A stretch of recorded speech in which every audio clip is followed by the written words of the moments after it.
right, let's review another product. So today we're going to bring in Dr. Scholl's nail fungus removal. So it comes with a liquid gel, all right?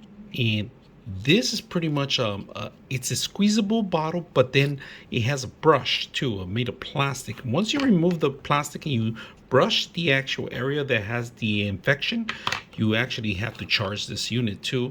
And once you charge it up, it has a UV light that if you guys can see the UV light, you just put in your thumb or your nail wherever it is and you let it be, and it runs for a couple seconds, a couple minutes, and then it turns off again, and you could repeat the cycle or you just stop the treatment. It takes about 5 to 3 minutes before it stops again, and then you could stop at any time for any kind of emergency. So very easy to charge to in front. If you guys see, the charger goes in here, everything's included.